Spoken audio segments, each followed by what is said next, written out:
Yes, is the screen is visible? Yes, sir. Okay, fine. Very good morning to you all. So, as you know, we are going with the module 5th, that is your open source RTOS, that is your real-time operating system. In the previous lectures, we had seen the introduction RTOS, that is what is an operating system, then what is an real-time operating system, what is the difference between the real-time operating system and a normal of a general purpose operating system. Then if you remember, we had seen the what are the types of the real-time operating system, where it has been used. It has the three types, that is the soft real-time, hard real-time, and the firm real-time. Even I explain you some examples of it, how it has been used and where it has been used. So so that we had seen about the open source RTOS, means we had seen the basic concepts of the operating system and RTOS and its application. So we had finished that in the last lecture. So now moving further, continuing with the same module. Uh, yeah. So that is the we are going now the slightly into the deep. We are seeing the concept about the kernel. Okay, so this actually I told you that you all people have studied the basic concepts of the operating system in your previous academics. So see guys, basically the obviously the operating system is the concept will be the same. Only the thing is that the real time in which the somehow the applications and somehow the architecture will be quite different, but the basic functioning is which is the same, just like your mobile functions, or just like your mobile, the basic things will remain always the same. That is the basic function, that is the calling and the messaging, that is the basic purpose, means that is the main thing that will remain the same, but the features that will keep on changing depending again the advancement in the technology. Okay, the basic architecture will remain same. So same in the case of RTOS only, operating system का concepts वही रहेगा, but the thing is that the other OS features, that is the user mode, that will be remain, that will be constantly remain, keep on changing, whereas the applications also. So here you can see the microkernel architecture of your operating system. See here kernel mode, तो कोई भी operating system रहेगा, whatever irrespective of any user mode or other functions, irrespective means basic जो आपका रहेगा, what is the kernel mode, that will remain the same only. It will give the functionality, it will give its features, that will be the same only. Only the thing is that the other things will keep on changing. So यहाँ पे you know what is the kernel, what is the mean, what is the importance of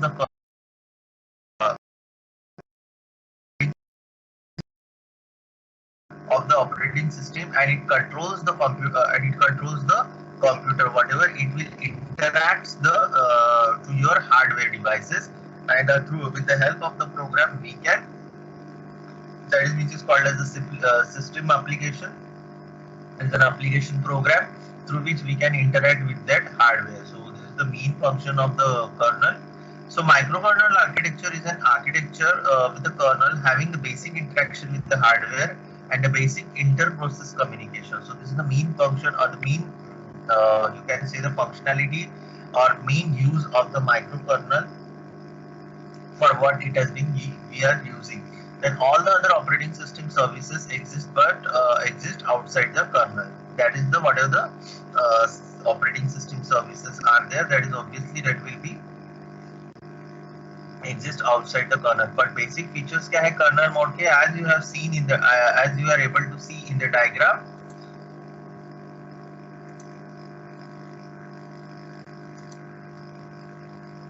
As you can see in the diagram, that is the क्या है colonel के low level process management, low level address space management and inter process communication. These are the features, these are the compulsory features of your kernel. Okay, and obviously the again another thing is that the kernel is always placed between the your user mode and the hardware, or you can say it is being placed between your application layer and the hardware layer, so that it can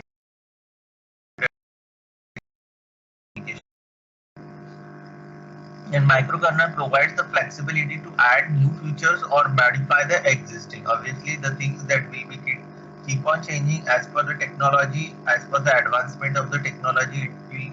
Features will keep changing. Just like I told you the example of your mobile phones. Obviously जितना महंगा जितना ज़्यादा features होंगे, obviously the cost भी वैसा ही होगा, मगर depends on कि my concern is the advancement of the technology. जैसे change होगा, okay, so the flexibility will be much more, okay, and it's performance wise. So that is the thing that I want to tell. So microkernel provides the flexibility to add new features or modify the existing features while slightly affecting its performance as it increases the amount of interaction between the kernel and the user mode features. Okay, so these are the basic things, how the things can be or how the new features can be get added. So what are the examples for it? So the examples for that, it is given Mac, then OKL4, then Code 0, Fisco.oc. This is again one. These are the kinds of the examples of the kernels. Then we have Pike OS, then SCL4 and QNX. So these are the some examples of your kernel. So next is, then what are the objects of the kernel? What are the various objects of the kernel? So these are already, you people are very much familiar. You have been knowing what are the various objects of the kernels. Which are those? First one is the creating the task. Second one is so which are those? That is the task management, task synchronization and inter-task communication, then timer management, device IO management, memory management, interrupt and event handling. So all these, so all these tasks means these are the objects that has been associated with your core kernel. So see यहाँ पे जो दिया ना core kernel mode. So these are the objects that has been get associated. You know the task management, what are the various types of tasks, means how the processes can be get created. Tasks are nothing but the process creation, how we can create the process. Then task synchronization and inter-task communication means it should be into the sync with your timer. Within that time, you the task that should be get executed नहीं होता है तो failure या warning it will display. So that is the task synchronization and task inter-task communication. So it can be communicated with the other task only, because you know there is not only one single process is been executed. There are multiple processes that that has been get executed.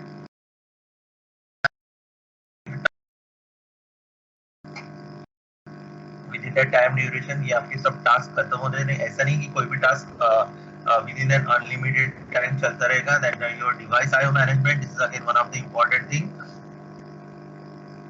What are the various IO management? How you can how the devices or how the kernels interact with various IO devices. How the drivers that has been, what are the two drivers which is an interface between your kernel and your IO devices.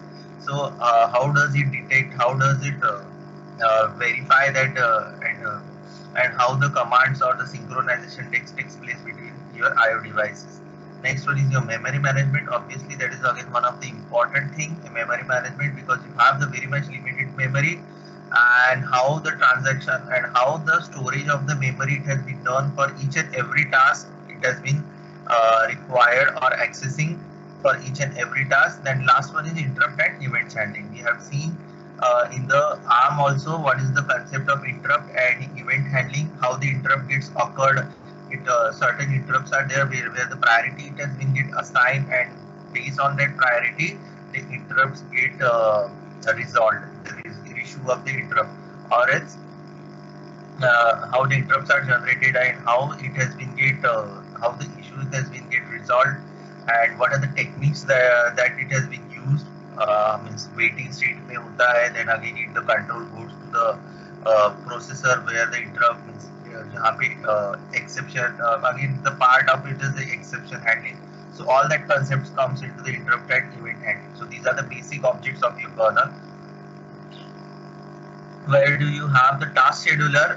Now we have started with the task scheduler, which something is called as the process scheduler. Obviously, जैसे मैंने बताया, task are nothing but the kind of the processes how it has been get scheduled, how it has been get processed, been get into state. So ये सब पूरा, this is one of the cycles, okay, and this is the part of your kernel that decides which task has to run next. Okay, next one, that is the task scheduler का ये main ये होता है कि it is responsible for the best using the system resources to guarantee that multiple tasks are being executed simultaneously. Yes, that is the task synchronization and inter-task communication. This makes it a core component of any multitasking operating system. Okay, and what are the functions that require to manage the task? Which are the tasks आप लोगों ने पढ़ा भी होगा in your operating system? That is which various functions, that is creating a task, deleting a task, suspending a task, resume a task. Means if it is in the wait state, it can be get resume again. Then creating means creating the process. Then deleting after completion, it should be get deleted. Then suspend a task if it is in between, it can be get suspended if you don't want to wait further. Then change the priority. Obviously, that depends again on the priority which it can be get changed. Whether it should be is how important it has been depends on the importance of that process. Okay, so based on this, the priority of the task is decided, and the query task means waiting state जो रहेगा आपका. Next is, so this is the task scheduling, the concept of task scheduling. I know that obviously you people have gone through this diagram in the operating system. That is, these are the various states. You can say the state transition diagram of the task. बहुत ही common diagram है ये, where how the various tasks has been get means the states of the task or the process, it has been get defined in this diagram. That is. It starts with the ISR, then it starts with the running, then it gets waiting, then ready to run, then again with the interrupt generations, that is ISR getting interrupt service routine. Okay, so these are the things, basic state transition diagram of your task. And how the task it has been get scheduling, that is the 3 period. यहाँ पे just in the diagram it has been get shown. For your understanding, the 3 periodic task has been bit scheduled. That is the ABC. That is the name of these 3 processes. So T is the period, that is your time. D is the deadline, and C is execution time. Okay. So these are the things, A, B, C, and these are the tasks. It has been defined over there. Okay. And D is the deadline, where C is the execution time of your uniprocessor. So these are the things that it has been seen how the task it has been get executed with respect of your time and your that is and its deadline. So how the task it has been get executed within that particular amount of time. Again, we are going to see into the detail how it has been get executed, because यहाँ पे आपको होता है various task scheduling algorithm that we are going to see. Okay, after this task scheduling, we are having the next concept called as the context switching. Context switching is nothing but involves the storing the context or the state of a processor that can be reloaded when required, and execution can be resumed from the same point as earlier. Okay, it's so if you remember the such concept, we had seen the concept called as the exception handling and interrupt. Because here the interrupt, whenever the process is running its normal state, whenever the task is executing, suddenly there are certain exception occurs due to which an interrupt occurs. Okay, because of unwanted means कोई भी unwanted task हो जाता है, so because of that the processes had to be okay, and the processor needs to give attention to that another thing which is called as an interrupt, and he needs to complete that task first, and again he need to resume his whatever the previous job. So that's why here the process 1, process and again with the process 1 means what process 1 is in the executing state, suddenly an interrupt occurs, so that obviously processor needs to give attention to the process 2. After the completion of process 2, again it needs to come to the process 1. So it needs to resume the process 1. So that's why these are the things it has been given for the PCB, that is the process control block, where the context switching is, which is one of the common things to handling the multiple tasks, the context switching in the OS is frequently occurs to handle the multiple jobs. Okay, so these are the features of multitasking operating system and allow a single processor to be shared by multiple processors. Just now, so now next is the one of the task scheduling algorithms. Again, these are the concepts you have studied into the operating system and again in the other subject. I don't know, but here I am just going to brush you up. I just we have take a quick look. What are the various task scheduling algorithms? Just give me a moment. Yes, guys, आपकी तरफ से बहुत सारा disturbance आ रहा है.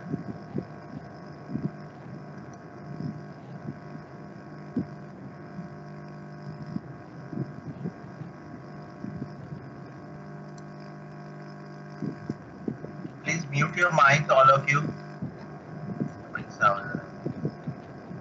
Dhaval Shah, please mute your mic.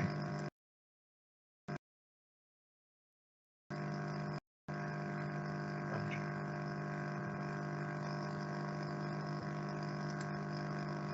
So these are the various task scheduling algorithms.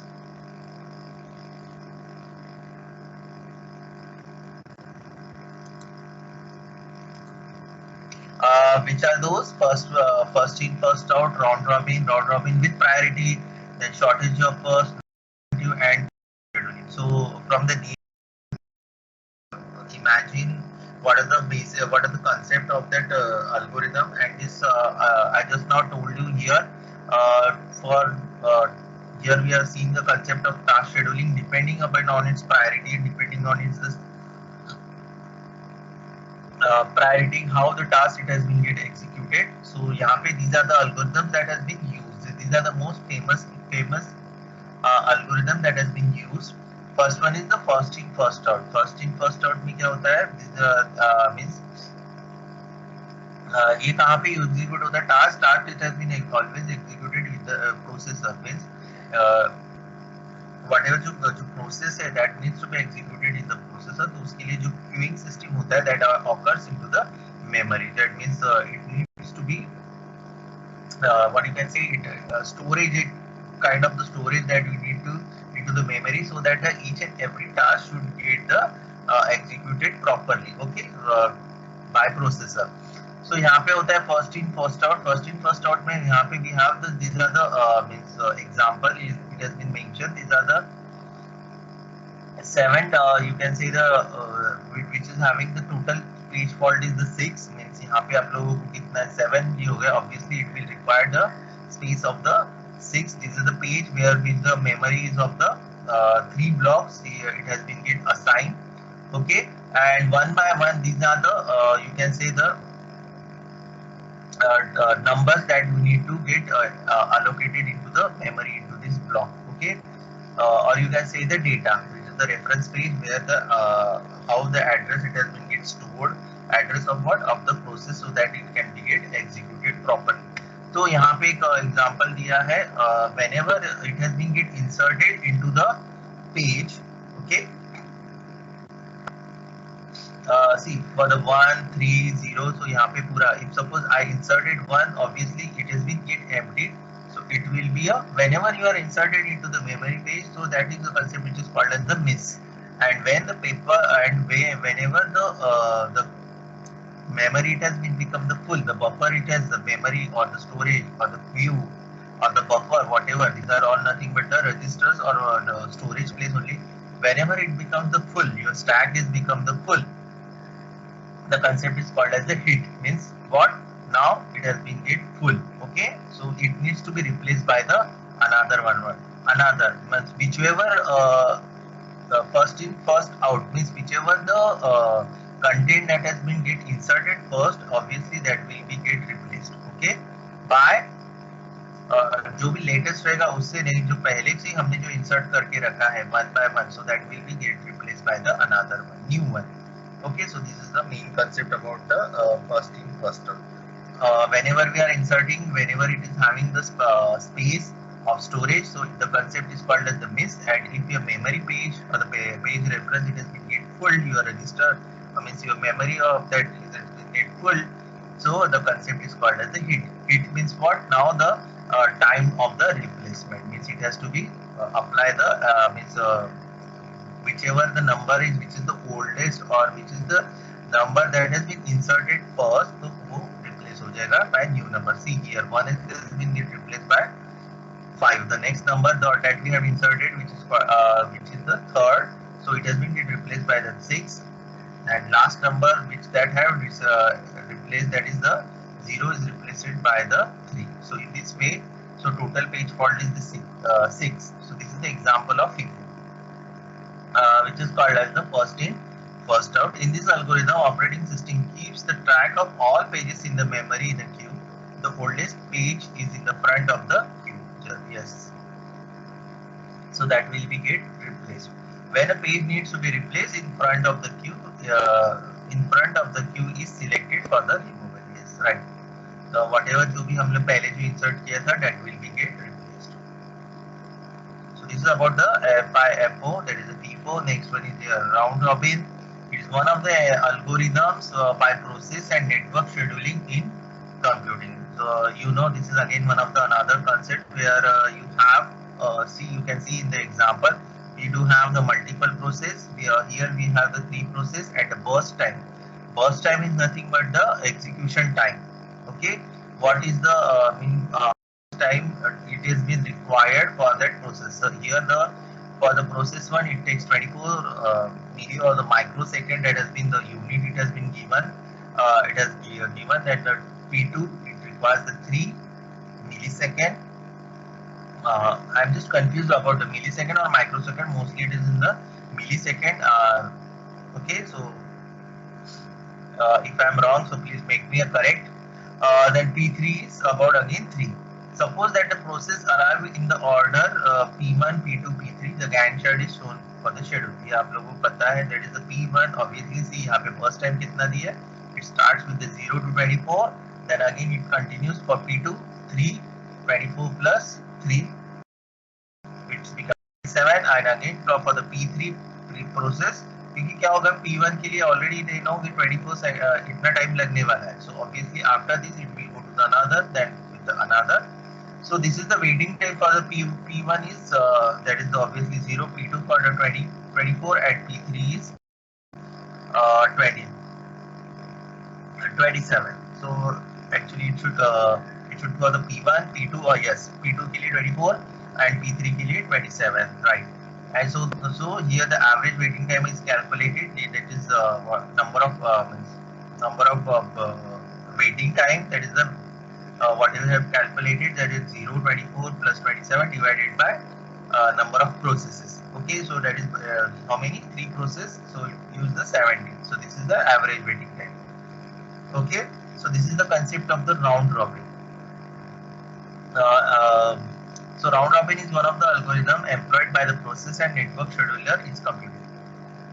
It has been used the time slices, which is also known as the time quanta, are assigned to each process in equal portions in a circular order, right? So यहाँ पे circular order है, तो means obviously it uses the queue concept of queue order, handling all process without the priority. यहाँ पे priority नहीं दिया जाता, which is also known as the cyclic execution. Round robin scheduling is simple, easy to implement, and starvation free. Round robin scheduling can be applied to other scheduling problems such as data packet scheduling in computer networks. Okay, so this is the mean where it is the concept it has been used.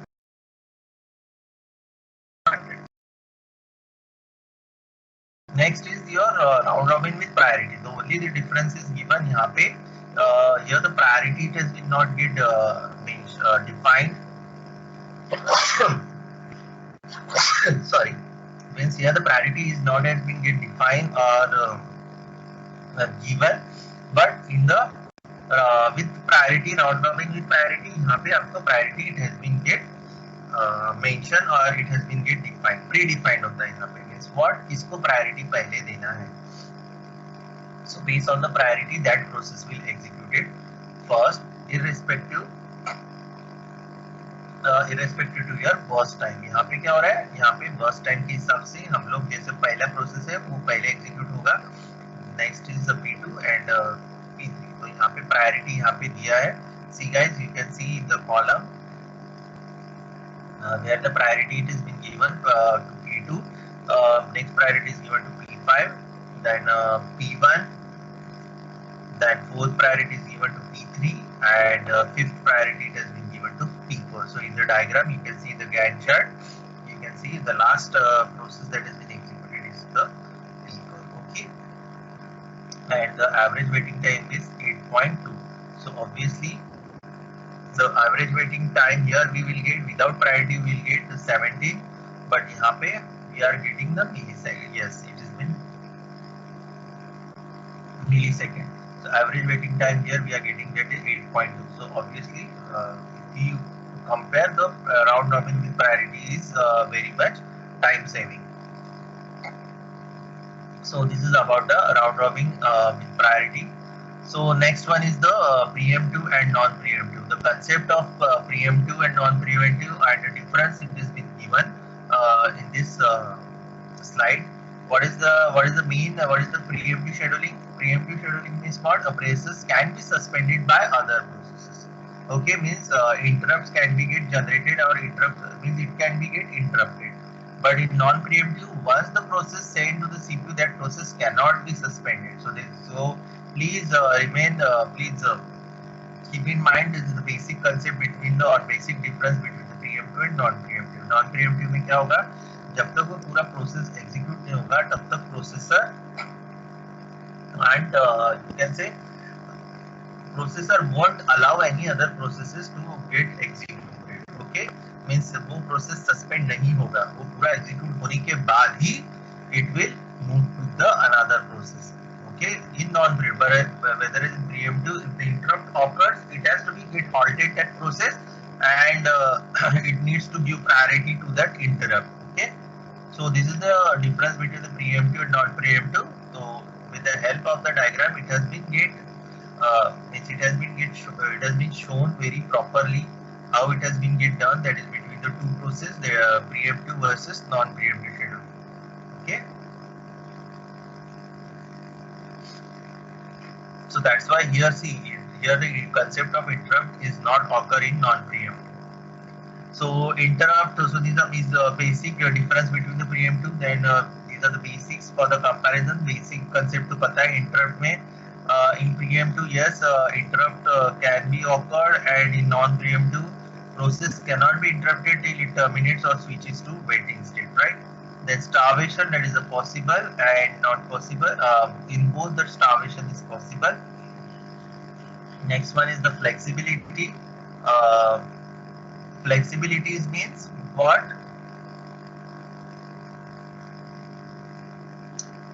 Means yes, preemptive is flexible because it can be get switched. Means the context switching can be get occurred, right? So that is why it has been flexible. Then what are the examples?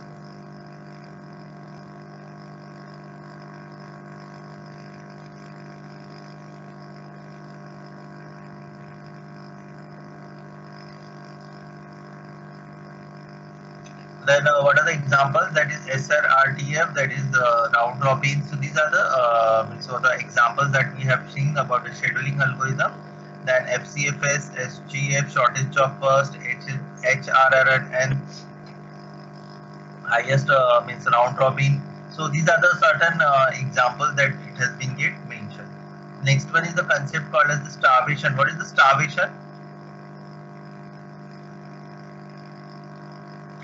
Starvation, you can say that the problem occurs when the high priority keep executing and low priority process get blocked for indefinite time. So, but here the starvation is possible in both preemptive and non-preemptive, means where the highest get blocked for the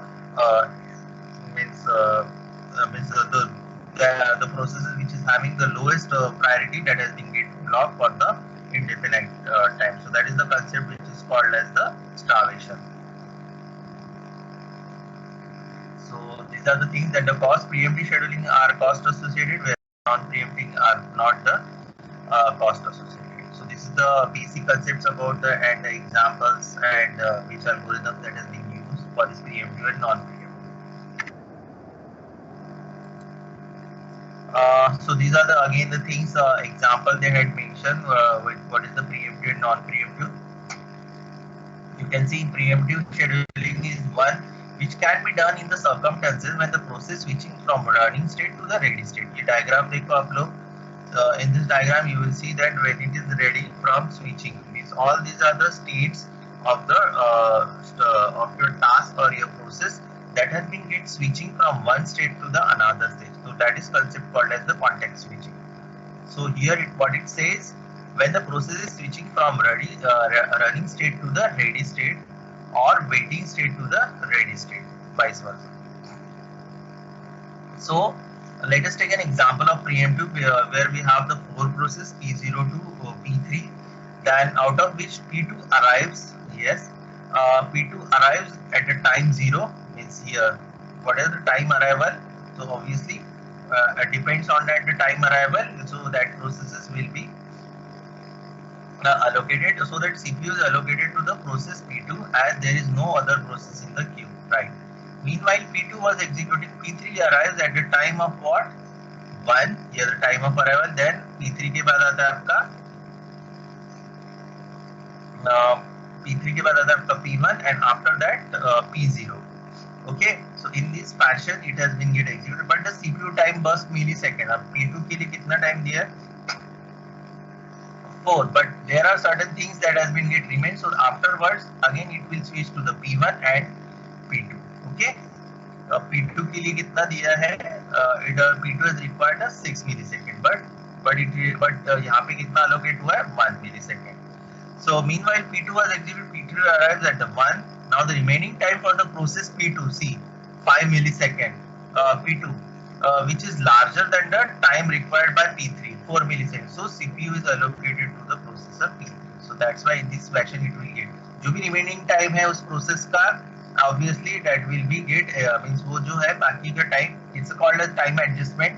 So जो भी है वो बाद में execute होते रहेगा. Means P2 हो गया, P3 हो गया, P0 हो गया, again it will switch to the P1. वो देखेगा कि P2 का कुछ बाकी है, no, it has been all means है, so it will executed last.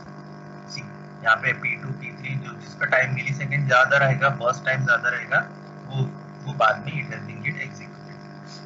So this is about the preemptive scheduling. Then in non-preemptive कब होगा occur? Scheduling which can be applied in the circumstances when the process terminates or the process switches from the running to waiting state. In non-preemptive, once the resource is allocated to the process holds the CPU till it gets terminated or it reaches to the waiting state. So this is the main difference, guys, between the preemptive and non-preemptive. Means what in non-preemptive, once the resource is allocated, unless and until वो process पूरा execute नहीं होता, जैसे हमने difference में just now I told you the difference, कि unless and until the process fully execute नहीं होता है, तब तक वो CPU का मीन्स जो भी CPU का जो भी है it will not suspend it. Means जो भी CPU है, whatever the process that has been executed, that will execute fully. It has been not executed partially. Okay, so that's why it has been once the resource is allocated to the process holds the CPU till the time till it gets terminated or it reaches to the waiting state. Okay.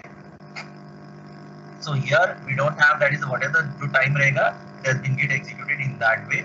In non-preemptive, the process with the long CPU burst time executing, then the other process will have to wait. Means whatever the other processes they wants the, because यहाँ पे interrupt का concept ही नहीं है. The main concern is that because here you cannot interrupt, so that's why other processes needs to have to wait unless and current has been get executed fully or it reaches to the wait time. So here if a process with the long CPU burst time is executing, then the other process will have to wait for a long time, which increases the average waiting time of the processes in the ready queue. Yes. So this is the main you can say the disadvantage, that is the waiting time is much more, whereas the waiting time is not much more because of the interrupt can be get occur. Then the next one is the shortest job first. What is the shortest job first? Works on the process, means who is having the shortest burst time or the duration, so that will be get executed first to overcome this. Okay, so waiting time आपका minimize करने के लिए, तो यहाँ पे shortage job first, the name only indicates that is the title shortage job means which is having the shortage job, उसको पहले priority दिया जाएगा. So shortage job on the process with the shortest burst time or the duration, this is the best approach to minimize the waiting time. Yes, obviously, and this is used in the batch system. It is of the two types. The batch system concept that we have seen, the preemptive and non-preemptive. It can be used in both the way. Preemptive means with interrupt and without interrupt. To successfully implement it, the burst time duration, the burst time, or you can say the duration time of the process should be known to the processor in advance, which is a practically not feasible at all the time. Yes, very true. Sometimes it has been happened, means we know the execution time, or the we can say it has been get initialized. जब हम programming करते हैं, integer अरे define करते हैं या whatever अरे का साइज डिफाइन करते हैं, तो एट दैट टाइम हमको पता रहता है कि इसको कितना स्पेस लगने वाला है. But if you are running dynamically and if you don't know, so at that time it's not feasible. So means processor don't know how much space every time it has been required, or how much it has been dynamically while running, so at that time only it will get allocated. So this scheduling algorithm is optimal if all the job or processes are available at the same time. Either arrival time is 0 for all, or either arrival time is same for all. Way only this it has been get optimal. So here the difference it has been given for the shortest job.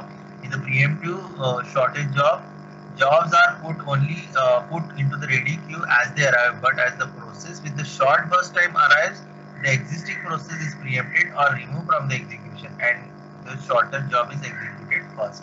Okay, in the non-preemptive see यहाँ पे interrupt का कोई concept ही नहीं होता है.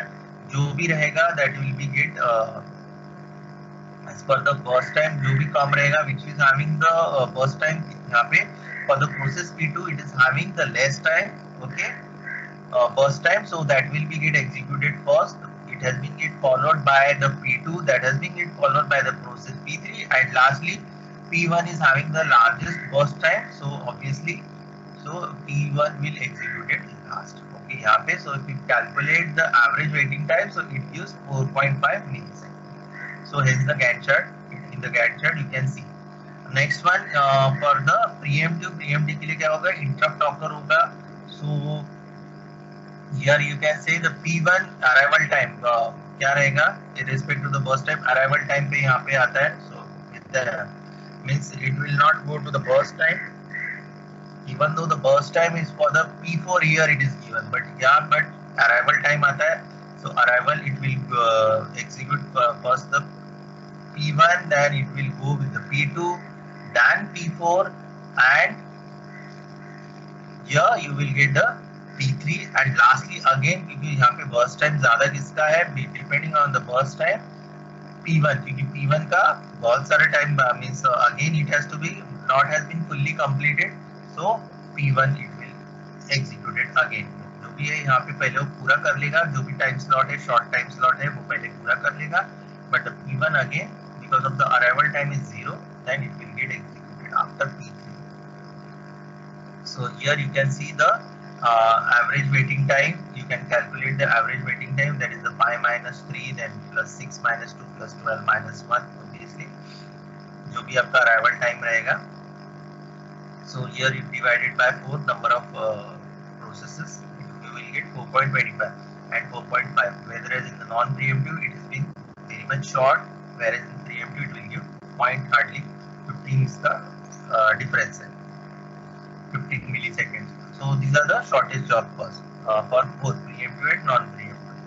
So this we have seen. So we have seen what we have seen the what is kernel, then we have seen the task schedulers, and we have seen the various task scheduling algorithms. Okay, so this is how we have the concept we had seen. See guys, this concept I know that you are already known and you had studied in your operating system. In your I don't know whether you have in the second year or mostly I think that you had completed in your second year, or right now you are studying, I don't know. So the obviously the outcome that is described how the kernel and task scheduler are often implemented so that they keep all computer resources busy as in load balancing.